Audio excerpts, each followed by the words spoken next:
this is Lee with myexpatcoach.com, and today I'm going to talk to you about how this breakup could be a test from your ex, even if they don't know it yet. Now, what do I mean by that? What I mean is that they might not be trying to test you. They're not breaking up with you to test you. That's not what I'm saying. But it could work out that this is a test that you pass. Now, let me explain what I mean. So, your ex breaks up with you.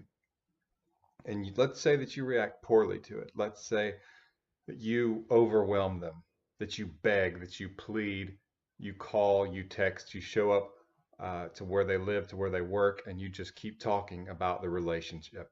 And you ask them, please give me another chance. Please come back to me. Don't you love me anymore? I love you. I love you. And you think that the more you say that they're going to want to get back together with you. They won't, by the way. That's not the reason they left you, most likely.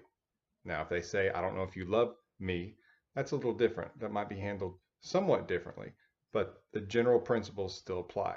It's not a matter of you needing to convince them how much you love them. They already know.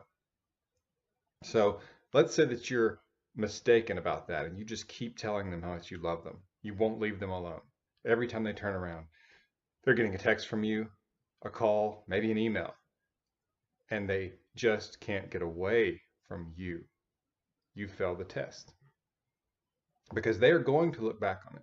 If you were in this relationship for any decent amount of time, 2 months, 2.5 months or more, they're going to look back on the relationship, but they're also going to look back on the breakup.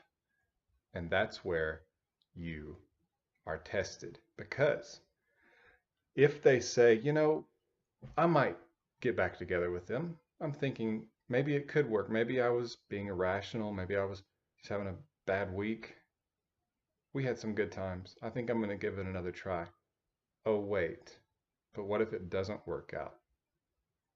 Then I have to put up with all that breakup drama of theirs again. I have to put up with them not leaving me alone, always wanting to talk. They're calling and crying, and the awkwardness, and them showing up where I'm working, or whatever it is that you're doing, just this drama of the breakup that you gave them. You see, they'll look at that and say, maybe I better think about it a little bit longer to see if I really want to get back together with them, because I don't know if I want to put up with that if it doesn't work out this time. And you see, you want to give them few doubts to getting back with you. You don't want to have hurdles. You don't want them thinking about how it could be bad if it doesn't work out. You want them to think, if it doesn't work out, it's okay. I mean, they're not going to punish me for it. They're going to let me go. They're going to be mature about it and give me my space. So you want to make the breakup easy for them in that way. Now you want to make it difficult for them in that you're not going to be there, and you're going to make sure that they feel the breakup part of it. But you want to make it easy as far as them not having to worry that if they come back to you, it's going to be terrible and you're going to be awkward and over pursuing them and just not leaving them alone, semi-stalking or terrorizing them. You want to be able to pass that test. You want to show them that you're a good listener, that when they say they need their space, you can give them their space, even if you don't want to. See, that's the key. A lot of times we think this person's broken up with me and I want them. I don't want the breakup. I. It's a selfish thing. Now we love them, and that's a big part of the reason. But part of the other side to that coin is that we are saying, I know you want this breakup, but I don't. And so I'm going to just make you be around me. I'm going to try to reach out and just pull you to me. I'm not accepting your decision. And that's selfish, because sometimes it's just difficult to love someone. A parent-child relationship. Sometimes that child is difficult to love, but parents love them. And sometimes a boyfriend or girlfriend is difficult to love, especially during a breakup.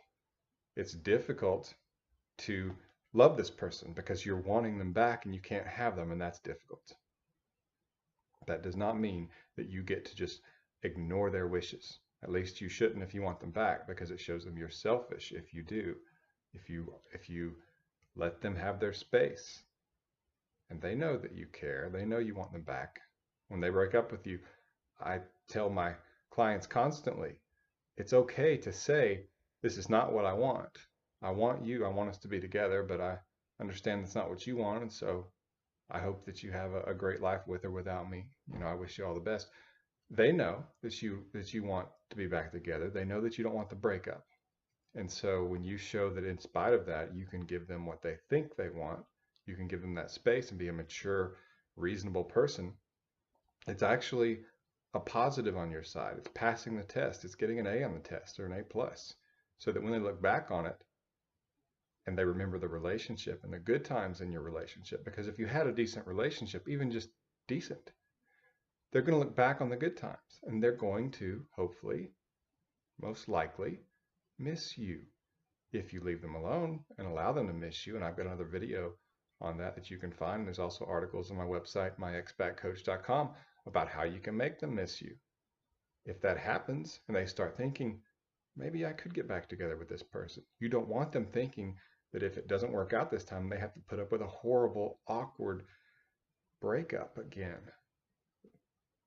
Make it where they don't have to worry about that. Just take that off the list so that all they have to look at is the relationship and your track record as a significant other, boyfriend or girlfriend in this relationship. And if it was good, your odds are much better of getting them back. You would have passed the test. Subscribe to my channel. You can do that below if you're on YouTube watching this video, or visit myexpatcoach.com. That's myexpatcoach.com, and you can set up a coaching call with me or find more resources with this kind of information. Thanks for watching.